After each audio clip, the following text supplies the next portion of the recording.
This is a matter of the president, not even a prerogative on his part, but it is a matter of constitutional duty na ibigay niya sa atin yung tunay na estado ng kanyang kalagayan. No? So hindi ito kumbaga para sa akin hindi ito selective.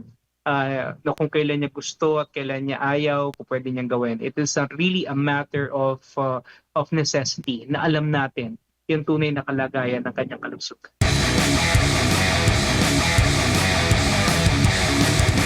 Nakadagdag pogi points po ba o dagdag kredibilidad, dagdag puntos sa imahe po ng kasalukuyang administrasyon, lalo na kay Pangulong Bongbong Marcos Jr., yung kanyang pag-jumping jack po?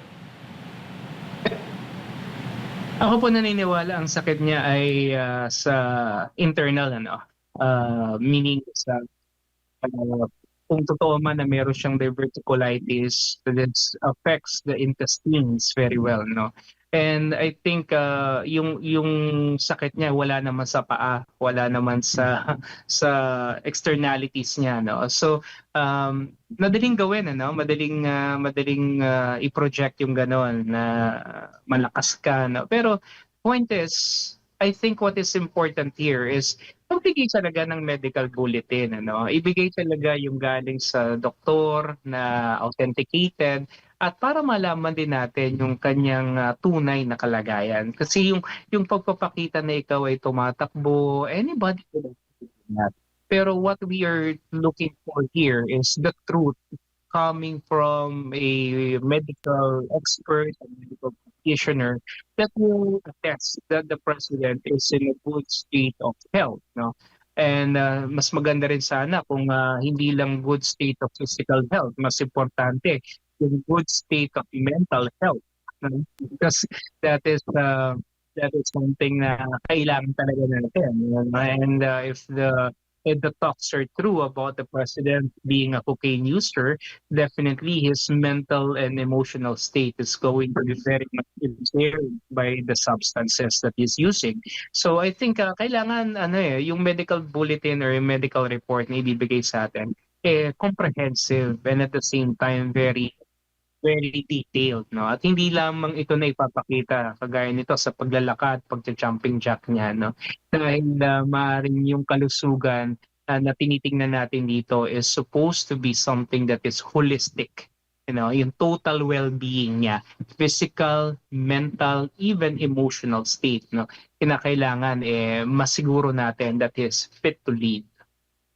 Opo, kasi ginawa din ata, hindi naman pagja-jumping jack yung ginawa ng tatay niya, pero meron ding ginawa na nagpapatunay na wala siyang sakit, pero yun pala, yun nga, napatunayan na meron niyang sakit. Pero after po nito, naghamon po siya. Dati siya yung hinahamon na, sige, kung hindi nga totoo yung sinabi ng ate mo, na meron kang sakit at the same time yung pag-take ng drugs, mag-hair follicle drug test ka nga. Siya rin, meron siyang challenge din ngayon na sige nga, sabayan niyo ako ng exercise, mag-gym tayo, mag-weights tayo, tingnan natin kung sino ang yung mga ganon na mga challenge.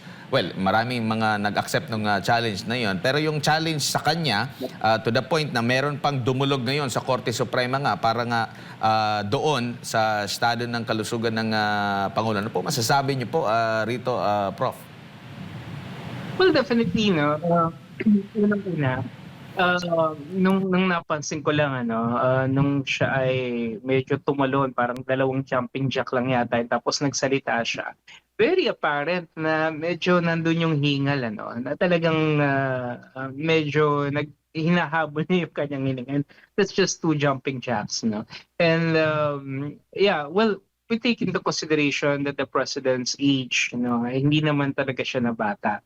Pero yun nga, binabanggit natin dito kasi is that yung overall health is very, very important. And yeah, if it's really up to the challenge, then siguro dapat unahin yung unang challenge ng of a hair follicle test kasi this is really what the entire country is waiting for a very long time already. No? Kaya lang hindi niya magawa or hindi niya ginagawa for whatever reason, and that is something that is unacceptable sa atin bilang taong bayan na kanyang pinaglilingkuran. And iklaro ko lang na itong na mga declaration ng kanyang estado ng kalusugan, this is guaranteed in the Constitution, no? And it's not just a matter of it's just a matter of us telling or requesting. This is a matter of the president, not even a prerogative on his part, but it is a matter of constitutional duty na ibigay niya sa atin yung tunay na estado ng kanyang kalagayan, no? So hindi ito kumbaga para sa akin hindi ito selective. No, kung kailan niya gusto at kailan niya ayaw, kung pwede niyang gawin. It is really a matter of necessity na alam natin yung tunay na kalagayan ng kanyang kalusugan. Dahil nga dyan sa issue na yan, Prof, ay mas pinaigting pa nga ngayon ng gobyerno yung paglaban po sa pagpapakalat ng fake news. Paano ho ba ito, ano bang magiging ano bang mga paraan? Paano na hindi magiging tool ito para mapatahimik po yung kritisismo? Well, number one, kinakailangan talaga magkaroon tayo ng mga effective fact-checking and verification mechanisms, no? Mas maganda kung interagency ito, no? DICT could actually help. The PCO could actually help. The Philippine Information Agency could also help in this regard, no? And I think ito naman problema kasi ng fake news is really something that does not know any political color, no? Ibig sabihin, kahit naman yung nasa kabilang panig or nasa mga Duterte or Marcos side, parehong po pwedeng maapektuhan ito.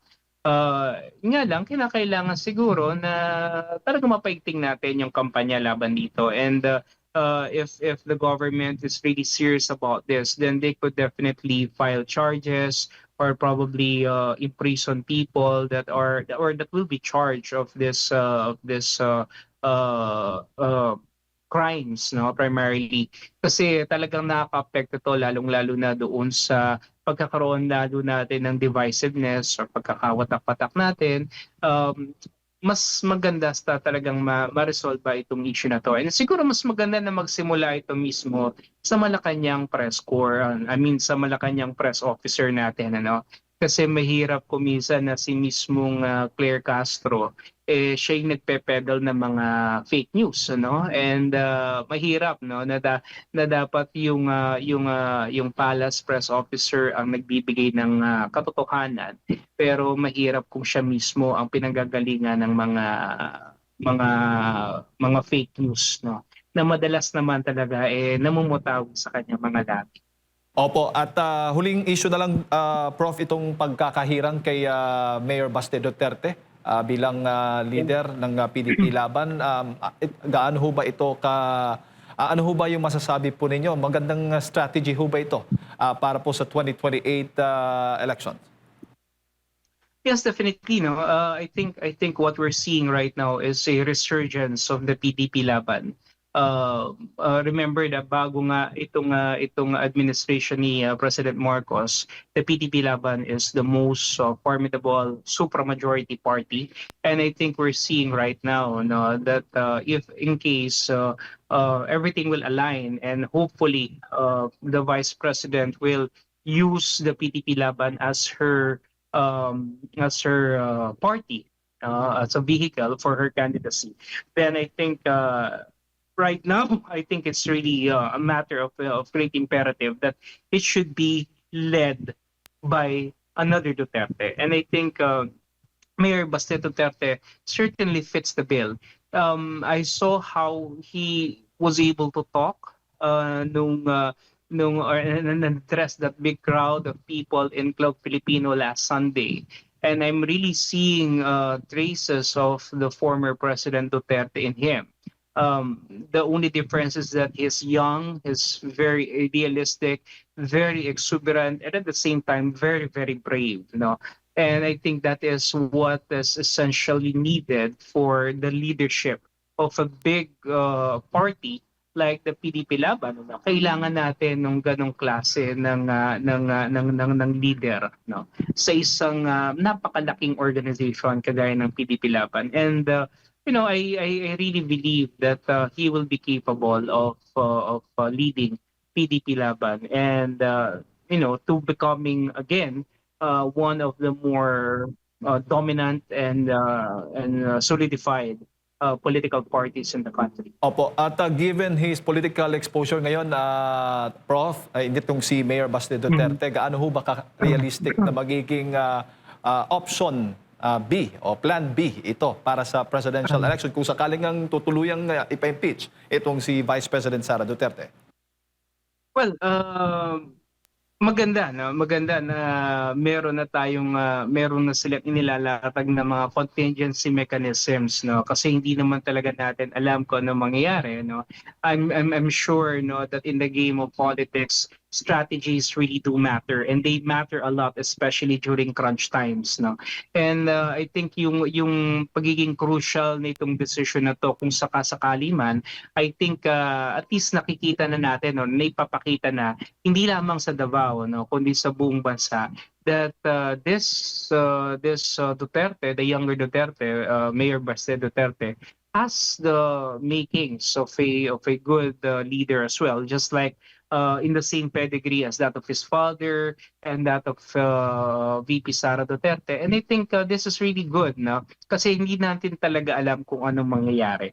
I think the opposition, I mean the administration, alongside yung kanilang mga kaalyado like the Makabayan Bloc at itong mga kongresista na masyadong humahanga dito sa kalakaran na nangyayari ngayon, they will do everything to prevent a Duterte from being in power, no?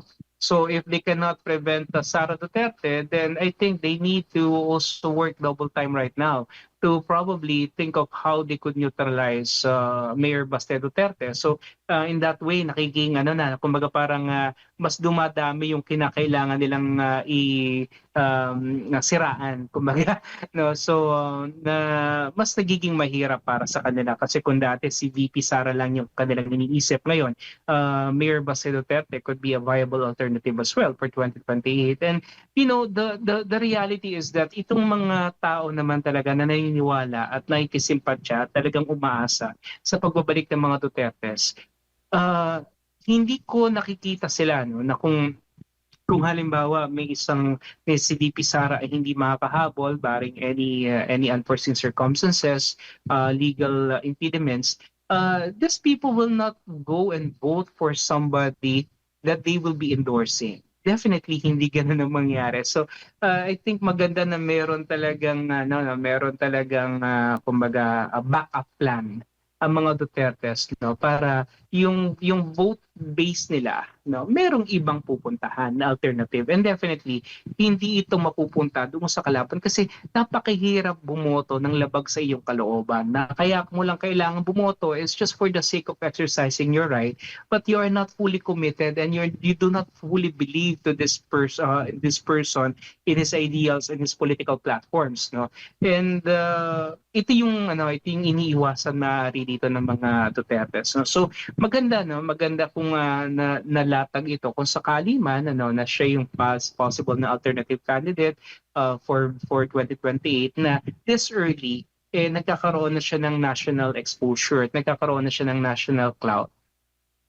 Opo, huli na lamang po, Prof, kasi meron ako nabasa sa post din ni Attorney Israelito Torion at ang maganda raw nakatandem ni Vice President Sara Duterte bilang kanyang Vice Presidente sa 2028 ay yung kanyang kapatid talagang matitiyak na iwas na may mag-traitor pa sa kanya. Prof, anong nakikita niya po?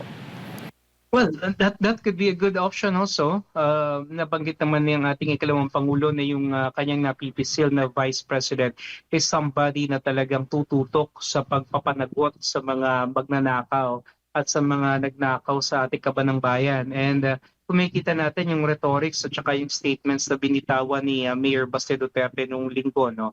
Talagang nandun yung kanyang masidhing na pagkamuhi, no, lalong-lalo na dito kay President Marcos sa kanyang mga katiwalian na ginawa at pagnanakaw sa bayan. So I think maaring maganda yung magiging tandem if ever this will really happen. And I'm very certain that the Philippines will be in good hands with the siblings come 2028 if in case that they will be running together, magiging maganda ito para sa ating bayan. Alright, Prof, siguro yung huling mensahe para sa ating mga kababayan na nanonood po at nakikinig sa mga oras na ito. Well, yun nga po, itong mga nagaganap na mga ingay on the side are really aim for 2028, nothing more, nothing less. We just need to be very vigilant again. We need to understand the dynamics of politics in the country. And more important than this, siguro mas mahalaga na kalampagin natin yung pamahalaan na ngayon na maging mas responsive doon sa kinakaharap nating crisis right now.